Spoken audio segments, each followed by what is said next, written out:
Jaden Rashada is looking for his next stop. And you all know the story. Jaden Rashada, at one point in time, was committed to Miami in June 26th when he committed to Miami. November 10th, he flips to Florida in sort of middle-of-the-night fashion. And big get for Florida. They won that battle over Miami, the in-state foe. And December 21st rolls around, and there is a little bit of a delay with his signing. Makes some people nervous. What's going on? What's happening? Ends up signing. Okay, sigh of relief. January 8th, he doesn't report with the mid-year enrollees. First day of class, first day of whatever. Jaden Rashada, Bueller, nowhere to be found. And January 20th, just a couple of days ago, he is officially released from his national letter of intent by Florida.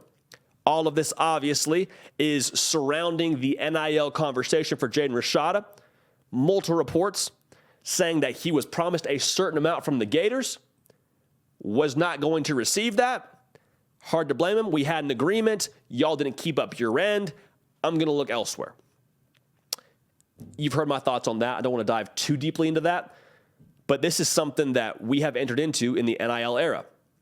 You have high school seniors being offered large amounts of money for their services in the form of NIL packages. And this is something that we're trying to figure out now. It's fairly new, so it looks bad on Florida. It's a tough go for Jaden Rashada. Like I said, I already have my thoughts on that. I'm not going to rehash it too much. But let's turn our sights to the future for young Jaden Rashada. 4-star quarterback, tons of talent, tons of tools. I mean, a 4-star, like I just said, 6'3 and a half. He's a 3-level passer, which essentially means he is accurate on the short, the intermediate, and the deep level of the field. He can make all the throws. He has a ton of tools. He can continue to develop, and Charles Power believes he can be a Power 5 starter if he gets the right, or he has the tools to be a Power 5 starter, rather, if he gets the right maturation process and development behind him. So who's in the mix for him right now? He's taking a couple of visits. Where are we visiting if we're Jaden Rashada? Just visited Arizona State. Has a relationship with Kenny Dillingham from when he was the offensive coordinator at Oregon. Now Kenny Dillingham obviously being the head coach at Arizona State. Jaden Rashada's dad played at Arizona State. So there's some familiarity there. I would imagine Jaden Rashada grew up with some sort of familiarity with Arizona State and Tempe and all that. So there's something there. Kenny Dillingham also, like I said, an offensive coach, could maybe cater to his abilities and help him grow as a quarterback. Likely sit behind Drew Pine this year, would be my guess. But Arizona State took a visit. Sounds like it went really well. The report is also that he's set to visit TCU here in the very near future. There's a relationship there with offensive coordinator at TCU, Kendall Briles, from when Jaden Rashada unofficially visited Arkansas. Per Chad Simmons, both sides reached out to each other pretty quickly when this whole thing went down with Florida. Washington is the other school that's being thrown around right now. They did not sign a quarterback in the 2022 or 2023 recruiting class. So they have Michael Penix Jr., and they haven't really been too consistent in trying to add another quarterback from the high school level in recent history. So the thought process could be there, hey, sit behind Michael Penix Jr. for a year, get to develop on the West Coast, be with Kalen DeBoer, an offensive-minded coach. Great. That makes sense too.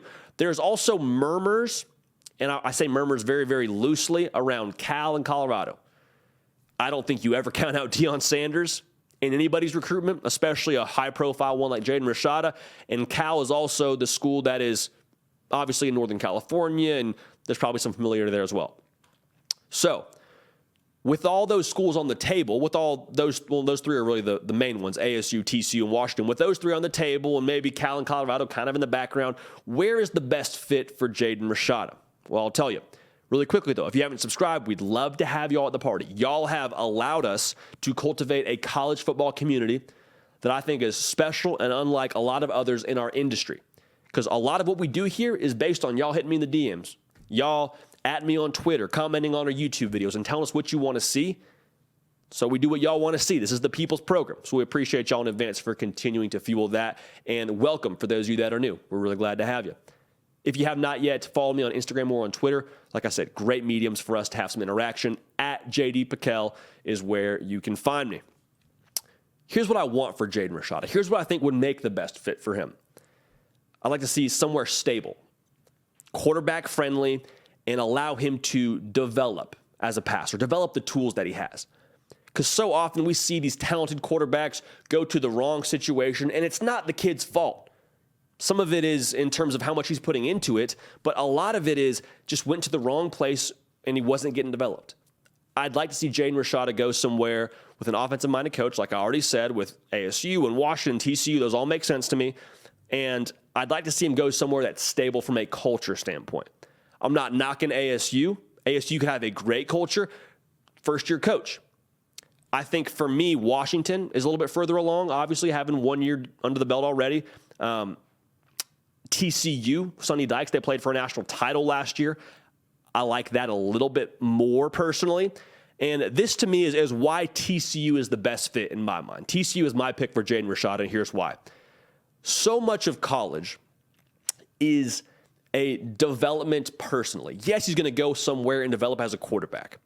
That is obviously at the forefront of anyone's thought process, especially someone in Jaden Rashada's position as a 4-star quarterback. But you develop so much personally and become your own person in college. And TCU, getting away from the West Coast, getting away from what's familiar, getting away from home, I think that could be something that serves him really, really well. Because think about what's going on right now for Jaden Rashada. He hasn't asked for it, but he has been a headline. His recruitment has been a headline for the last couple of months. This kid has had so much pressure on him, and he hasn't even played a snap in college yet.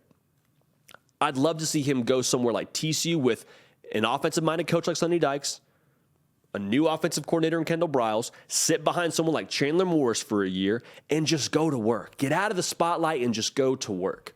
Because my concern would be if he goes somewhere on the West Coast and he's around family and friends and kind of around his camp still, that's great. That might be what he needs.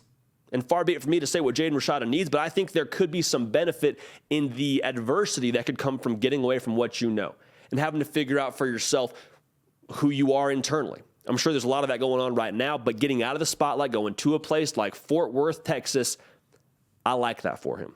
I would like that for him a lot. And the beautiful thing about this for Jaden Rashada is his entire story is in front of him. All this conversation around NIL and people saying the kid's selfish and people saying this and that, assuming different things about Jaden Rashada, you can erase all of that. You got people talking all day long. But when you step on the football field, you get to silence everybody. That's the beautiful part about it. None of this conversation is around can he or can't he spin it. The dude can spin it now. He wouldn't be a 4-star quarterback if he couldn't. Charles Power wouldn't have all the good things to say about him. Again, director of scouting rankings for On 3. He wouldn't have as high a praise for him if he couldn't. And all it takes for Jaden Rashada, one good year. One good year, and this whole thing is, maybe it's a footnote. Probably get asked about it when you go to the NFL draft. But we're talking about Jaden Rashada being a prolific passer, being a really solid college quarterback, being someone who led TCU to another college football playoff appearance, a Big 12 title, all those things. That's what Jaden Rashada has in front of him.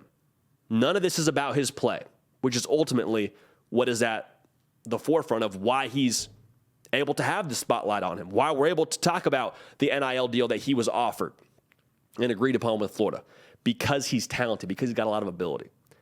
And so, like I said, getting out of the spotlight, going somewhere stable like TCU, where you have Coach Kaz, one of the best sports strength coaches in the entire country, and also focuses really well on the things that are on the mental side of football. I just think that would benefit him a lot. I'm not saying he's not still good there. I'm not saying that he doesn't have it upstairs or that he doesn't have the tools, that he needs extra development, but I'm saying you go to college to develop as a person, as a player. I think TCU has the stability in place to nurture that for him the best. So for that reason, I like TCU, and I'm root for Jaden Rashada. This is a difficult situation to be in as a 19-year-old. A lot of it, no fault of his own. But for Jaden Rashada, TCU to me makes the most sense for the reasons I already mentioned, but we will keep an eye on it as soon as we have something more concrete for you, where he is going to school. We'll talk about it. We'll break it down. And kid can play, man. Kid can play. And when he gets his shot to step between the white lines, I am very much looking forward to that, as I'm sure he is as well. Hey y'all, thanks so much for watching. Subscribe to the channel here to make sure you don't miss an episode of The Hard Count. Also be sure to check out other videos on the On3 YouTube channel.